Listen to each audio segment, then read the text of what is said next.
नमस्कार, मैं हूँ आपके साथ श्रुति चान और आप देख रहे हैं आज के डी समाचार। चलिए रुक करते हैं आज की अहम और बड़ी खबर पर। खबर पदमपुर श्रीगंगानगर से और आपको बता दें कि आज हमारे संवाददाता राजपल घारू जी ने स्थानीय भाजपा नेता अशोक जाखड़ जी के निवास पर पहुंचे और उनसे खास मुलाकात की। देखिए पूरी रिपोर्ट। नमस्कार साथियों, जय भीम, जय भारत, जय संविधान। चुनावी चर्चा विधानसभा चुनाव 2023। आज हम करणपुर विधानसभा के ग्राम पंचायत 11A के अंदर 5 पीपी के अंदर पहुंचे हैं। यहाँ के स्थानीय ग्रामीण हैं, उनसे हम चर्चा करेंगे चुनावी माहौल यहाँ का कैसा है। सर्वप्रथम हम यहाँ पर पहुंचे हैं अशोक जी जाखड़ के निवास पर, उनसे हम चुनावी चर्चा करेंगे। सर्वप्रथम सर, आपका हमारे यूट्यूब चैनल पर बहुत बहुत स्वागत। नमस्कार जी। सर, पिछले 5 वर्ष का जो कार्यकाल रहा है, कांग्रेस की सरकार रही है, उस पर आप क्या कहना चाहोगे? पिछले 5 वर्ष का जो कार्यकाल रहा है वो बिल्कुल ही जीरो लेवल का रहा है। उस पे तो ये कहेंगे कि गवर्नमेंट की जो पूर्व की जो सरकार की योजनाएं थी वही इन्होंने बंद कर दी, तो कार्यकाल का ही टाइम पास का रहा, सरकार बाड़े में बंद रही और उसी प्रकार जो योजनाएं नहीं चली तो विकास कार्य कोई हुए नहीं, इसलिए सरकार का काम तो जीरो रहा है। तो अभी ना तो कांग्रेस ने यहाँ से कोई प्रत्याशी घोषित किया है, ना भारतीय जनता पार्टी ने कोई प्रत्याशी घोषित किया है। तो अभी चुनावी चर्चा चल रही है, भी कहीं ना कहीं पृथ्वीपाल संधू को भारतीय जनता पार्टी प्रत्याशी घोषित कर सकती है, तो उस पर सर आप क्या कहना चाहोगे? देखिए, ऐसा है, हमारे हिसाब से तो इलाके के लोगों के हिसाब से, हमारे अकेले के नहीं, पूरे इलाके के लोगों के हिसाब से यह मात्र और मात्र अफवाह है, क्योंकि भारतीय जनता पार्टी के पास प्रत्याशियों की कोई कमी नहीं है जो कि बाहरी किसी व्यक्ति को उठा करके पार्टी को लाना पड़े, प्रोजेक्ट को ही बाहर से लाना पड़े। इसलिए पार्टी के पास एक से एक बढ़ करके कार्यकर्ता है। हमारे पूर्व के जो मिनिस्टर हैं सुरेंद्र पाल जी टीटी, उनका कार्यकाल पिछले सरकार में बहुत अच्छा रहा, बहुत सारे विकास कार्य हुए, हर व्यक्ति के लिए उन्होंने काम किया और 1 महीने में कम से कम 8 दिन उन्होंने अपने जमीनी स्तर पर अपने विधानसभा में उन्होंने लगाए, जन सुनवाई में लगाए। तो उनसे बेहतर पार्टी के लिए और कौन हो सकता। तो इसलिए हमारी तो यही मानना है कि भी जनता का भी मानना है, क्योंकि समाज में हम इधर उधर जाते भी हैं, लोगों का यही मानना है, हमारा भी यही मानना है कि सुरेंद्र पाल टीटी को टिकट मिले और टीटी साहब को यहाँ से हम विजय करवा के भेजेंगे। सर, भी काफी वीडियो प्रचलित हो रही है सोशल मीडिया पर, उस पर वीडियो पे यही आ रहा है कि पृथ्वीपाल संधू को बीजेपी से प्रत्याशी घोषित किया गया है। और अभी 1-2 वीडियो आपने देखा भी होगा, उस वीडियो के अंदर ऐसा कुछ हमें देखने को मिल रहा है कि पृथ्वीपाल संधू को भाजपा से टिकट मिल रहा है। अगर भाजपा से टिकट मिल रहा है उस प्रत्याशी को जिसने पिछली बार विधानसभा चुनाव में लगभग 45,000 प्लस वोट हासिल किए थे भाजपा के खिलाफ चलकर, किसान आंदोलन को चलते हुए, तो उस पर आप क्या? देखिए, ऐसा है कि पिछली बार का माहौल कुछ अलग था, कुछ कमियां रही होंगी सरकार की, ये नहीं कहता कि नहीं रही होंगी, कोई रही होंगी, लेकिन जबरन जिद की वजह से वहां एक लाठीचार्ज हुआ। हमारे यहाँ विधानसभा में सीसीएल पे हमारे माननीय मुख्यमंत्री श्रीमती वसुंधरा राजे सिंधिया जी आई थी, तो इन्होंने रास्ता रोकने का प्रयास किया। राजनीतिक लोग जो अपना लाभ लेने के लिए उन्होंने वहां जानबूझ करके लाठीचार्ज करवाया इन लोगों ने, तो जानबूझ के लाठीचार्ज करवाया, वो राजनीतिक माहौल उन्होंने बनाया, वोट का समय था, उस वजह से इन लोगों को वोट मिले, न कि कोई खुद की काबिलियत से वोट मिले, इन उस लाठीचार्ज की वजह से वोट इनको मिल गए थे।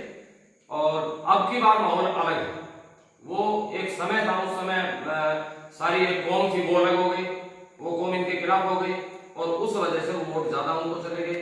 बाकी ऐसा कुछ नहीं है, अब की बार ज्यादा को वोट नहीं मिलेंगे, अगर कोई निर्दलीय लड़ता है तो लड़े भली, लेकिन पार्टी हमारे हिसाब से, इलाके के लोगों के हिसाब से टिकट श्रीमान सुरेंद्र पाल टीटी को ही देगी।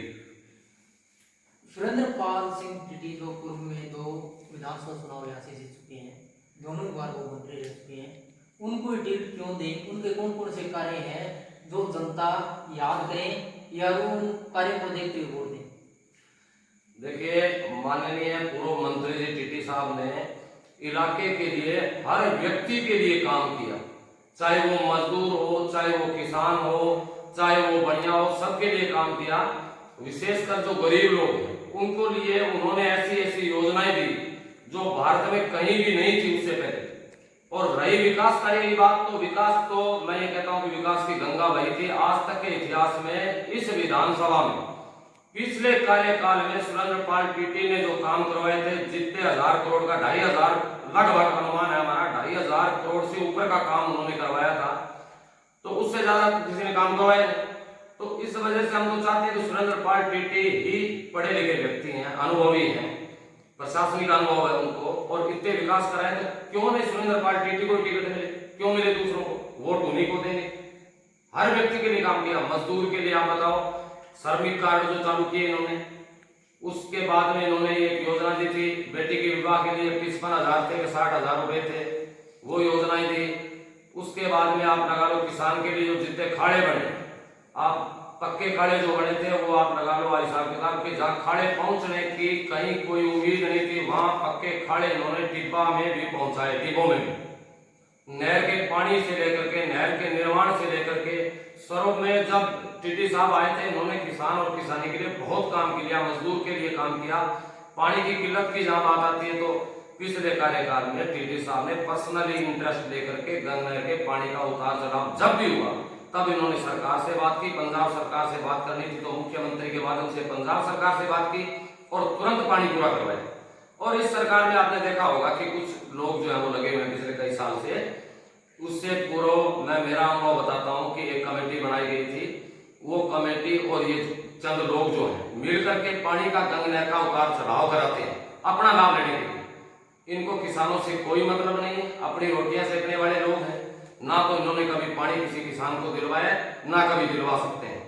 संगठन चुनाव आते हैं, आज से पहले भी देखो पिछली बार सिद्धू साहब कांग्रेस में थे, चुनाव लड़ा के हम निर्दलीय लड़ेंगे, उसके बाद में दोबारा जब ये चुनाव हार गए तो फिर कांग्रेस में चले गए, अब ये दोबारा फिर चुनाव आए, फिर ये वापस आ गए कि हम तो चुनाव लड़ेंगे, अब ये भारतीय जनता पार्टी की टिकट मांग रहे।